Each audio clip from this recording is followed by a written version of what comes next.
সারা দেশে বর্ণিল আয়োজন অনুষ্ঠিত হয়েছে সনাতন ধর্মের অন্যতম ধর্মীয় উৎসব রথযাত্রা। রথের রাশি ধরে পূর্ণপ্রাপ্তির আশায় দীর্ঘ সময় অপেক্ষায় থাকেন ভক্তরা।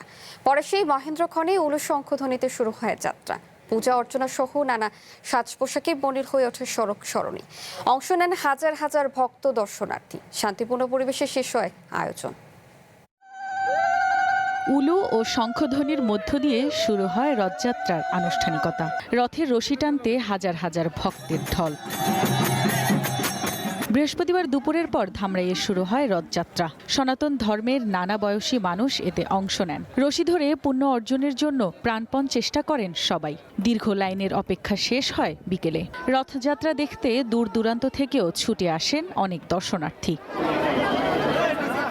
বন্দরনগরী চট্টগ্রামেও উৎসব মুখর পরিবেশে সনাতন ধর্মের রথযাত্রা অনুষ্ঠিত হয়। হাজারো ভক্ত, অনুরাগী ও দর্শনার্থীর অংশগ্রহণে উৎসবের নগরীতে পরিণত হয় বন্দরনগরী।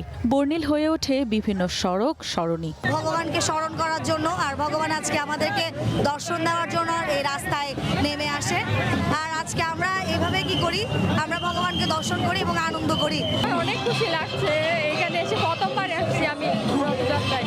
আজকে আমাদের মহারানীর শোভাযাত্রা, সবার এখানে আনন্দ সমাগমে আমাদের হিন্দু সমাজ সবাই একসাথে মিলিত হয়েছে। 400 বছরের ঐতিহ্য ধরে রেখে বাগেরহাটে রথযাত্রার ভক্তের ঢল নামে। সদর উপজেলার লাউপালা মন্দির প্রাঙ্গণে পূজা অর্চনায় অংশ নেন তারা। পরে রথযাত্রা শুরু হলে সবার মাঝে উৎসবের আনন্দ ছড়িয়ে পড়ে। রথযাত্রা উপলক্ষে আয়োজন করা হয়েছে গ্রামীণ মেলার। আমরা প্রতি বছর আসি এবং এই জায়গায় আমরা সব ফ্যামিলি আসছি। হ্যাঁ, এটা খুবই জাগ্রত আমাদের। এইখানে আসলে আমরা মনে করি আমাদের সেই পরম ধামে পরম গতি হবে। জগন্নাথ দেব শুধু আমাদের না, সবার ভালো করেন, সবার মঙ্গল করেন। গাজীপুরের ভাওয়াল রাজাদের শতবর্ষের ঐতিহ্য অনুসরণে প্রেস ক্লাব বটমঞ্চে অনুষ্ঠিত হয় রথযাত্রা। ধর্মীয় আচার অনুষ্ঠানের শান্তিপূর্ণ এই আয়োজনে অংশ নেন স্থানীয় সংসদ সদস্য সহ বিভিন্ন রাজনৈতিক দলের নেতৃবৃন্দ। পরে সনাতন ধর্মের অনুসারীদের শুভেচ্ছা জানান তারা। তারা ঐতিহাসিকভাবে এই রথে পালন করে আসছেন, সেগুলো আমরা সকল কিছু অ্যাকোমোডেট করার ব্যবস্থা করেছি এবং ইনশাআল্লাহ সুন্দরভাবে তারা যেন এই রথ উৎসবটি সম্পন্ন করতে পারে, সেজন্য আমাদের সার্বিক সহযোগিতা থাকবে। এছাড়া দিনাজপুর, ফরিদপুর, খুলনা সহ সারা দেশের শান্তিপূর্ণ পরিবেশে শুরু হয় রথযাত্রা উৎসব। 8 দিন পর উল্টো রথযাত্রা দিয়ে শেষ হবে এই আয়োজন। রথযাত্রাকে কেন্দ্র করে বিভিন্ন জেলায় আয়োজন করা হয় গ্রামীণ মেলার।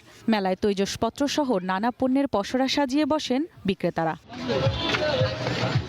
রওশন আরা তানিয়া, ওয়ান ন্যাশনাল ডেস্ক।